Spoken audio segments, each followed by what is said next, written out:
조갑제 TV 시청자 여러분 안녕하십니까. 2019년 3월 17일 오후 5시 24분입니다. 정치인은 연설을 남기는 사람입니다. 그 연설로 흥하기도 하고 망하기도 합니다. 연설이 역사를 바꾸기도 합니다. 레이건 대통령이 1980년대 초에 소련을 이블 엠파이어라고 했습니다. 악의 제국이라고 했습니다.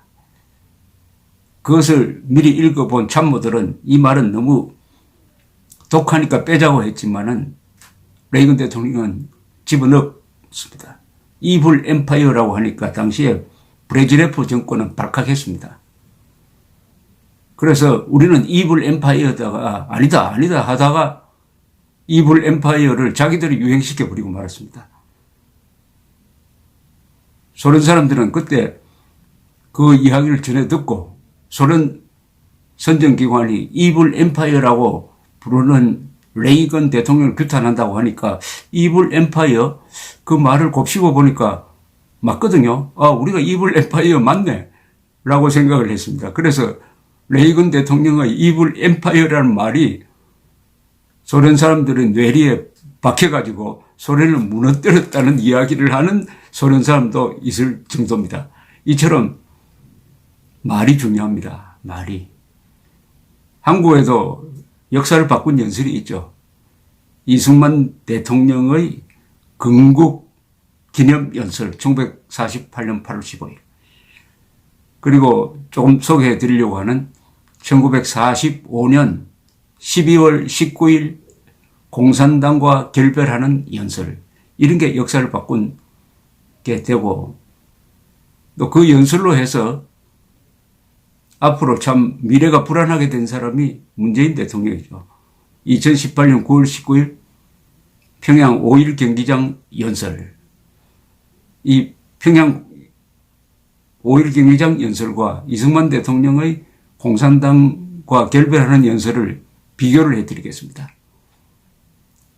초대 대통령과 지금 2019년 대통령 사이에는 70년이라는 세월이 흐르고 있지만은 변하지 않은 게 있습니다. 우리는 공산당과 싸워서 이겨야 자유 대한민국을 지킬 수가 있습니다. 그러면 두 대통령은 얼마나 다르냐? 공산주의자에 대한 태도가 얼마나 다르냐? 하는 것을 좀 설명을 드리려고 합니다. 2018년 9월 19일 평양 5.1 경기장에서 문재인 대통령의 첫 시작은, 연설 시작은 이렇습니다. 평양 시민 여러분, 북녘의 동포 형제 여러분, 평양에서 이렇게 여러분을 만나게 되어 참으로 반갑습니다. 남쪽 대통령으로서 김정은 국무위원장의 소개로 여러분에게 인사말을 하게 되니 그 감격을 말로 표현할 수 없습니다. 이게 처음부터 문제가 되죠. 대한민국 대통령이 스스로 계급장을 떼고 남쪽 대통령이라고 칭하면서 김정은은 그냥 위원장이라고 하지 않고 국무위원장이라고 함으로써 자칭 조선민주주의 인민공화국이 한반도에서 유일한 합법 국가인 것처럼 호칭을 했습니다. 이게 두고 문재인 대통령을 괴롭히게 될 것입니다.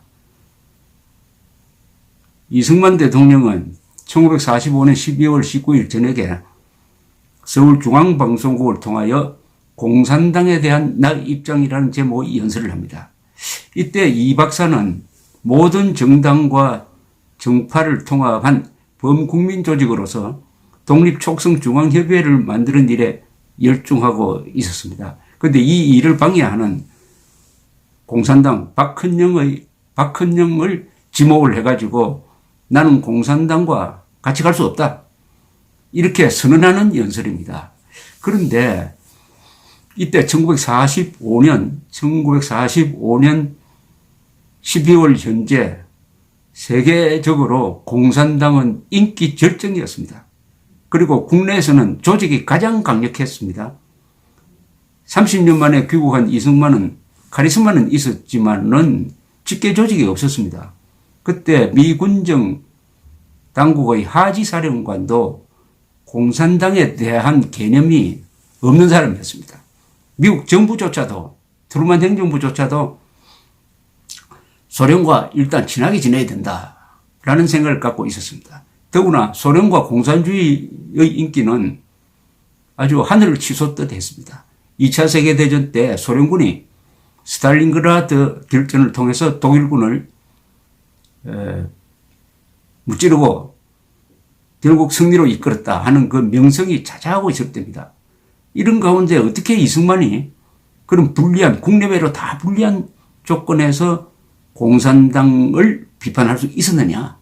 참 신비롭습니다. 더구나 그 공산당은 이승만을 자신들이 만든 틀 안에서 인민공화국이라는 걸 하나 만들고 거기에 주석, 대통령으로 추대하려고 했던 사람입니다. 공산당조차도 이승만을 지도자로 추대하려고 물론 이용해 보려고 했지만 그런데 왜 이승만은 그런 불리한 환경 속에서 공산당에게 선전포고를 하느냐. 이 연설을 통해서 알 수 있습니다. 이승만 대통령은 공산주의라는 이 이념이 도저히 한민족과는 상종을 할 수 없다라고 이야기를 합니다. 이런 표현을 씁니다.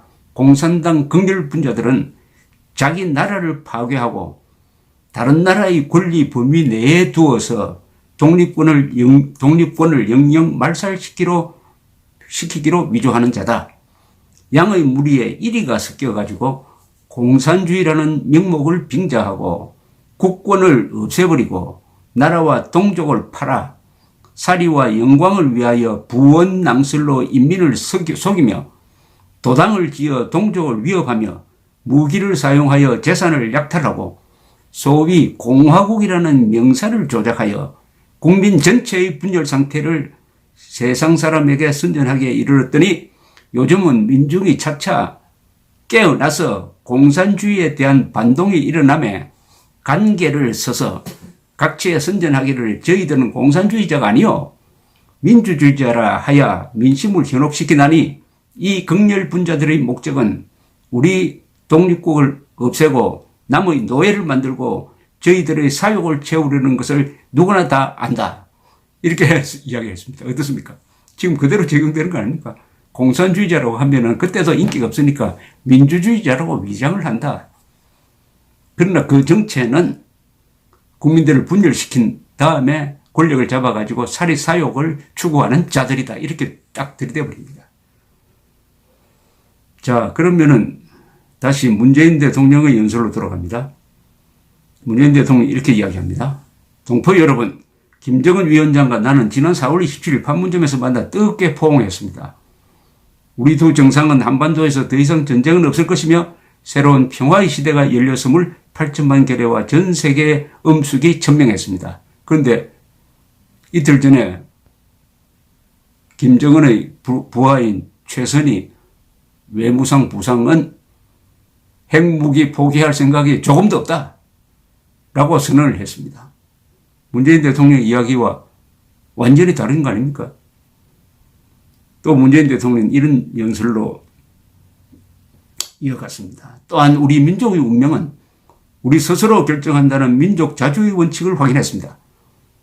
남북관계를 전면적이고 획기적으로 발전시켜 끊어진 민족의 혈맥을 잇고 공동번영과 자주통일의 미래를 앞당기자고 굳게 약속했습니다. 그리고 올해 가을 문재인 대통령은 이렇게 평양을 방문하기로 했습니다. 즉 김정은을 같은 동족으로서 파트너로서 같은 동족으로 대우를 하면서 아주 흥분하는 모습을 보여주고 있습니다. 그런데 이것은 헌법 위반이죠. 김정은은 민족 반역자인데 김정은을 민족 공조 차원에서 한민족으로 대우하고 그래서 민족의 혈맥을 잇고 그 다음에 자주통일해야 된다. 이 반미자주거든요. 미국을 배제하고 북한 민족 반역자와 같이 손잡고 통일하자. 이런 선언을 하고 있는데 그러면 이승만 대통령이 어떻게 보았느냐 하면은 이승만 대통령은 1945년 70년 전입니다. 70년도 더 되네요. 74년 전이네. 12월 19일 KBS 연설을 통해서 이렇게 이야기합니다. 이 분자들이, 이 공산 분자들이 러시아를 저희 조국이라 부른다니 과연 이것이 사실이라면 우리가 요구하는 바는 이 사람들이 한국을 떠나서 저희 조국에 들어가서 저희 나라를 충성스럽게 섬기라고 하고 싶다. 우리는 우리나라를 찾아서 완전히 우리 것을 만들어 가지고 잘하나 못하나 우리가 원하는 대로 만들어 가지고 살려는 것을 이 사람들이, 이 공산주의자들은 한국 사람의 형용을 하고 나와 가지고는 우리 것을 빼앗아 가지고 저희 조국인 러시아에 갖다 바치려는 것은 우리가 결코 허락하지 않을 것이다. 우리 3천만 남녀가 다 목숨을 내어놓고 싸울 것이다. 이게 무슨 뜻입니까? 공산주의자들은 다 사대주의라는 거죠. 그때는 스탈린을 모시고 있었다. 그렇다면 러시아에 가서 살 것이지 왜 한국에 와가지고 한국 사람의 얼굴을 하면서 러시아에 빌붙느냐. 바로 공산주의자들을 사대주의자로 간파했습니다. 공산주의자는 사대주의자고 민족반역자다. 이런 이야기였습니다. 문재인 대통령의 연설로 다시 한번 돌아가 보겠습니다. 문재인 대통령은 나는 나와 함께 이 담대한 여정을 결단하고 민족의 새로운 미래를 향해 뚜벅뚜벅 걷고 있는 여러분의 지도자 김정은 국무위원장께 아낌없는 찬사와 박수를 보냅니다. 이승만 대통령이 저 하늘나라에서 이 이야기를 들었으면 어떻게 반응하겠습니까? 어떻게 반응하겠습니까? 민족 반역자, 반인도 범죄자, 전쟁 범죄자, 테러 지령자를 이렇게 칭송합니다. 뚜벅뚜벅 걷고 아낌없는 찬사와 박수를 보내자. 국가보안법 제7조 위반이죠. 반국가 단체 수괴를 고무 찬양하는 거니까 그 이전에 어떻게 대한민국 대통령이 학살자, 3대 세습 독재자를 상대로 찬사와 박수를 보낸다고 할 수가 있습니까? 그 뒤엔 또 이렇게 나옵니다. 평양 시민 여러분, 동포 여러분, 이번 방문에서 나는 평양의 놀라운 발전상을 보았습니다. 김정은 위원장과 북녘 동포들이 어떤 나라를 만들어 나가고자 하는지 가슴 뜨겁게 보았습니다. 얼마나 민족 화해와 평화를 갈망하고 있는지 절실하게 확인했습니다. 어려운 시절에도 민족의 자존심을 지키며 끝끝내 스스로 일어서고자 하는 불굴의 용기를 보았습니다. 이건 그동안에 김정은, 김정일이가 북한 주민 수백만을 굶겨 죽이면서도 핵 개발한 거, 그거 잘 견뎌내면서 드디어 근사한 평양을 만들어내었으니까 불굴의 용기가 대단하다. 어떻게 생각하십니까? 이승만 대통령이 이 이야기를 들었으면 어떻게 생각할까요? 무슨 사실에 맞습니까, 이거? 평양에 무슨 발전상이 있습니까? 장애자는 평양에 살지도 못하는데, 지금도 지방에서는 굶어 죽는데, 어려운 시절에도 민족 자존심을 지켰다니까, 핵 개발한다고 고립되었는데도 잘 견디고, 잘 견뎌냈다. 그 용기가 불굴의 용기다. 이런 이야기입니다. 이승만 대통령 연설로 다시 돌아가 보겠습니다. 이승만 대통령은 이 공산주의의 사대성을, 민족 반역적 본질을 폭로한 다음에는 대안을 내어놓습니다. 이 자들을 어떻게 해야 되느냐. 이렇게 나옵니다. 먼저 그 사람들을 회유해서 사실을 알려주는 것이다. 내용을 모르고 따라다니는 무리를 권유하여 돌아서게만 되면 함께 나아갈 것이다. 부하 내동하는 사람들은 적으로 돌리지 말고 설득을 해가지고 당신들이 공산주의에 속고 있다. 민주주의라고 자칭하는 저 공산당에게 속고 있으니까 이렇게 설득을 하자는 겁니다. 설득. 그러나 설득이 안 되는 자는 어떻게 하느냐 하면은 이렇게 나옵니다. 교정이 되지 않는 공산주의자들에 대해서는 친부형이 또는 친자질이라도 원수로 대우해야 한다. 대의를 위해서는 애정과 친소를 돌아볼 수 없는 것이다. 무서운 이야기죠. 언제든지 어디서든지 건설자와 파괴자는 협동이 못 되는 법이다. 건설자가 바뀌든지 파괴자가 회개하든지 해서 같은 목적을 가지기 전에는 합동은 안 된다.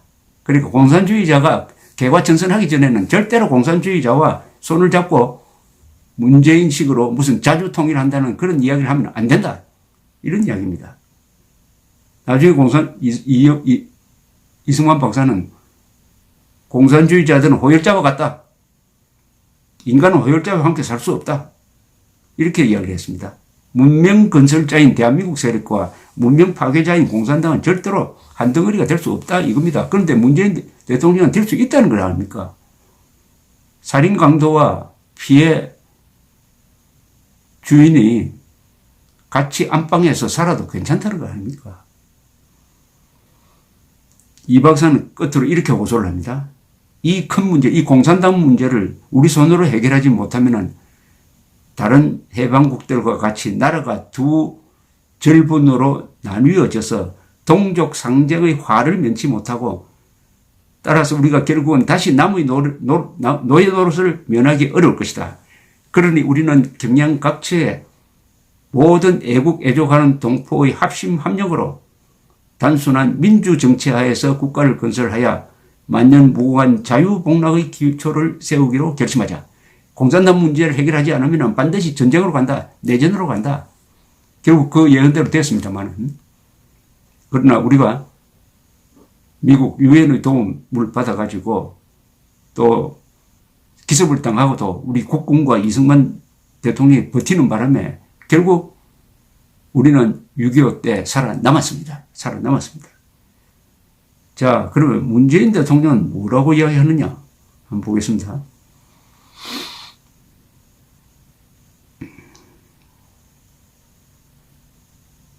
평양 시민 여러분, 동포 여러분, 우리 민족은 우수합니다. 우리 민족은 강인합니다. 우리 민족은 평화를 사랑합니다. 그리고 우리 민족은 함께 살아야 합니다. 우리는 5,000년을 함께 살고 70년을 헤어져 살았습니다. 나는 오늘 이 자리에서 지난 70년 적대를 완전히 청산하고 다시 하나가 되기 위해 평화의 큰 걸음을 내딛자고 제안합니다. 김정은 위원장과 나는 8천만 결의 손을 굳게 잡고 새로운 조국을 만들어 나갈 것입니다. 끔찍한 이야기죠. 김정은과 손잡고 대한민국이 아닌 새로운 나라를 만들겠다고 그래요. 그 새로운 나라는 무슨 나라입니까? 김정은이가 지도하는 나라 아닐까요? 김정은이가 지도하는 그런 나라를 같이 만들겠다. 이렇게 해석밖에 할 수 없어요. 저는 맥락을 보면은 김정은을 민족의 지도자로 삼고 새로운 나라를 만들자. 왜 김정은과 새로운 나라를 만듭니까?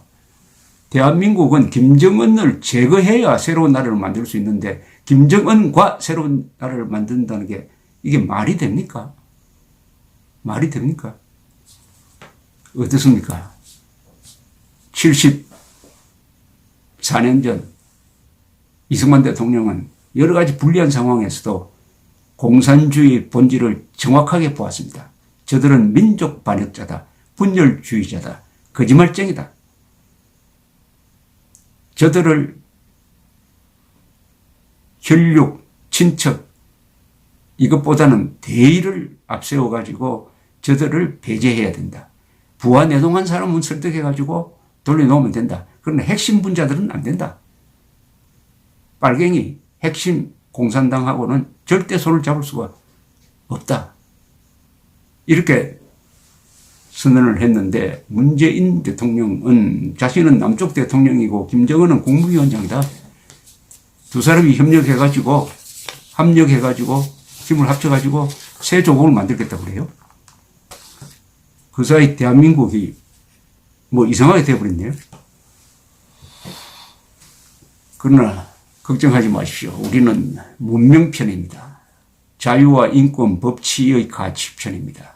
사유재산권을 마음대로 행사할 수 있는 5천만 국민이 다 존엄한 존재입니다. 그러나 북한에는 존엄한 사람은 딱 한 사람밖에 없고 나머지는 다 노예입니다. 노예 세력과 자유민의 세력이 대결하면 결국 자유민이 이깁니다. 5천만이 다 자유민입니다. 5천만 대 1 정도가 아니라 8천만 대 1의 대결이죠. 8천만 한민족이 민족발전자 김정은과 대결하는 구도입니다. 더 나아가서 70억 인류가 우리 편입니다. 70억 대 1입니다. 지금 문재인 정권이 권력을 잡았다고 해가지고 상황을 오판하는 모양인데 역사의 대세, 천하대세는 김정은 몰락으로 갑니다. 그리고 자유통일로 나아갑니다. 그 길을 가르쳐 주신 분이 이승만 대통령이었다. 문재인 이승만의 연설 어떻게 들으셨습니까? 격이 다르지 않습니까? 왜냐? 영혼이 다르고 정신이 다르고 이념이 다르니까요. 한쪽은 분열과 정오, 한쪽은 자유, 그리고 독립, 법치, 인권, 자유. 그래서 문재인 대통령이 연설에서 자유란 말을 절대로 쓰지 않으려고 하는 것입니다. 감사합니다.